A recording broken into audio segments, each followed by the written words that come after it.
and welcome to another Hodgepodge Australia video. Today I'm making this giant Christmas cupcake. So what we're doing is I have been to Costco and I found this giant tub of M&Ms that are just red and green and a giant tub of red vines.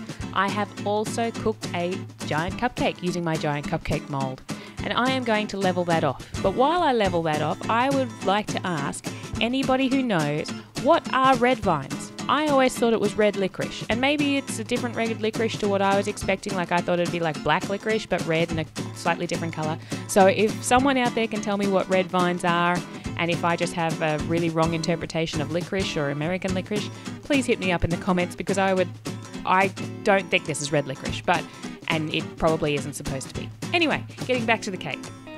We've put our coating of buttercream onto the cake, so what we're going to do is we're going to take one red vine, I'm going to take some kitchen scissors, and I'm going to trim it off at the top. Then I'm going to put it back on the cake, and I'm going to do that again. So we're going to continue to do this around the cake. You could be technical and mathematical and scientific and more productive than I am and get a ruler out, measure how high the cake is, and then line up a whole bunch of, pardon the bang there, but line up a whole bunch of red vines and cut them to size and then lay them out. Bang, done. I prefer to do it with my kitchen scissors. So I just take, and I did speed it up by getting 2 red vines at a time and doing it around the cake. So grab 2, it will make it a bit faster if you do it my way with kitchen scissors. We're going to put this all the way around the cake. Then we're going to fill the top of the cake with more buttercream so that it comes to the top. As you can see, my red vines are cut a little bit above the cake. So I'm going to put buttercream in the top to fill that out and add, that way we have our nice layer of buttercream when we cut into the giant cupcake, and that's going to go into the fridge to harden.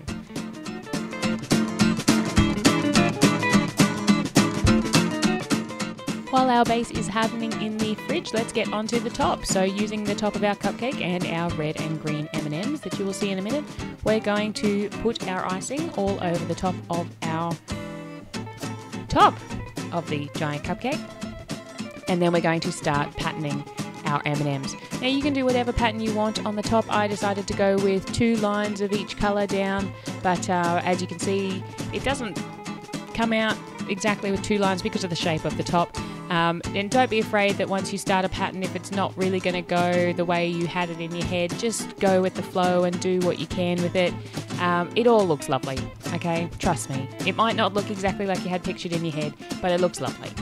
So just go with the flow of where the M&Ms are going to stick, and it will look nice in the end. Always judge a product at the end. Don't judge it halfway through. That's always my problem. I always judge it halfway through and go, this is terrible, this looks awful. But once you finish it and you finish putting all the end touches on, it looks lovely. While I'm placing M&Ms on a cake, don't forget to subscribe to us here at Hodgepodge Australia. I do try to upload twice a week. Sometimes life gets in the way, but I will upload at least once a week. So subscribe to us here at Hodgepodge Australia and hit us up in the comments if you have any requests for something you'd like us to have a look into. It will be some Christmas treats, since that's the season that we're coming into for a while. So if there's anything in particular you'd like to see for Christmas, make sure you hit me up in the comments and I'll see what I can do.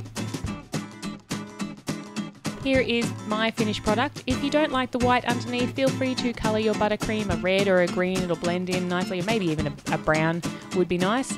So now let's put our top onto our bottom. Now obviously, as you're going to pick this up, you're going to lose a couple of M&Ms.